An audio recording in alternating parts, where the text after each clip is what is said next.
I told you that the US government has just made a decision that could shape the economy for years to come. A decision that affects your taxes, healthcare, and even how much debt the country carries. Well, on February 25th, 2025, the US House of Representatives narrowly passed a budget resolution that does just that. Let's break it down. The House of Representatives was officially passed HCON Resolution 14 with a close vote of 217 to 215. This resolution lays the foundation of some major economic changes, extending tax cuts, making deep spending cuts, and adjusting the national debt. But what makes this resolution unique? The lawmakers are using budget reconciliation, a special process that allows them to pass financial bills with a simple majority, bypassing the usual 60 vote rule in the Senate.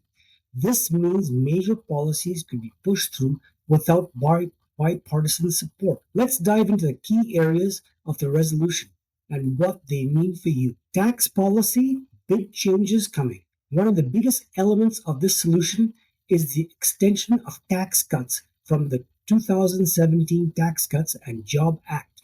These cuts were set to expire 2025, but now they could stick around much longer. And here's what they mean: lower income tax rates for individuals, higher standard deductions, adjustment to the estate tax, and there are new tax breaks, including eliminating income tax on the Social Security benefits, tips, and overtime pay. Sounds good, right? Well, not for everyone.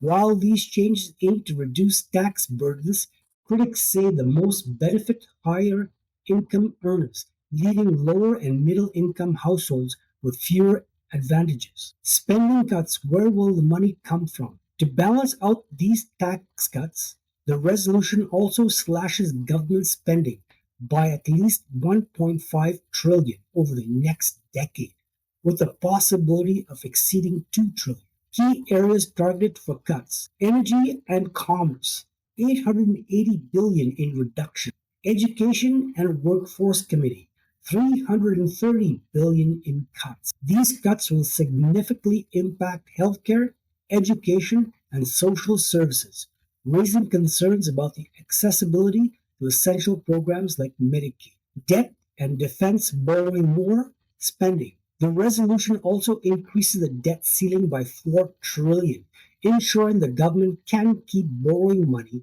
and avoid a default.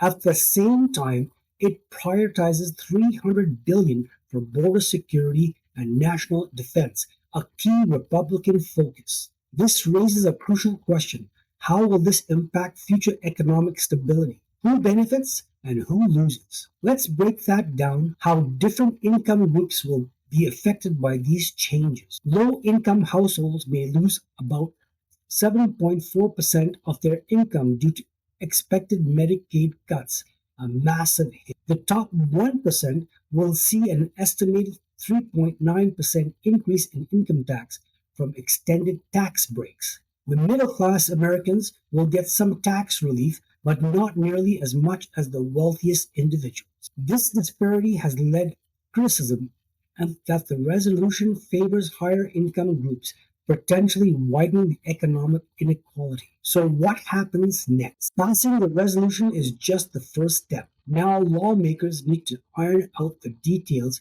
before these changes become law. Medicare cuts: this is one of the biggest areas of controversy.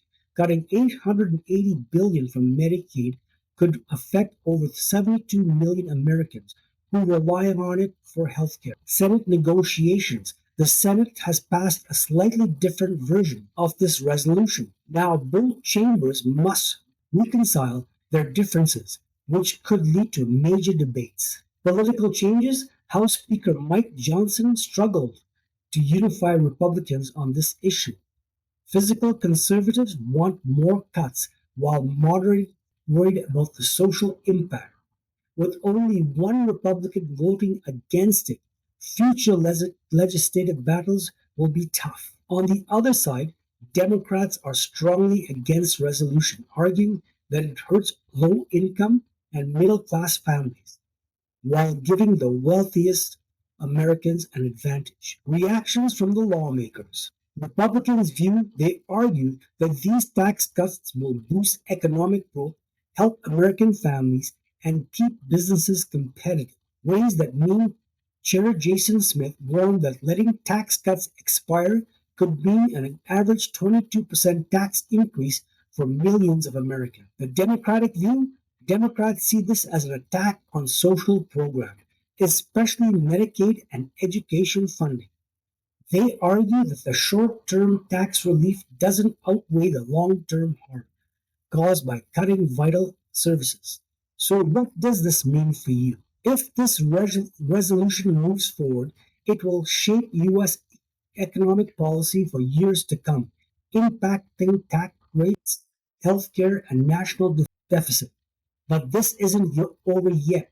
The real fight begins as the lawmakers debate the fine details in the coming weeks. Will these changes make life better for Americans or create more financial struggles? That remains to be seen. So, what do you think? Do these tax cuts and spending cuts help or hurt the average American? Let me know your thoughts and in the comments below. Let's keep the conversation going.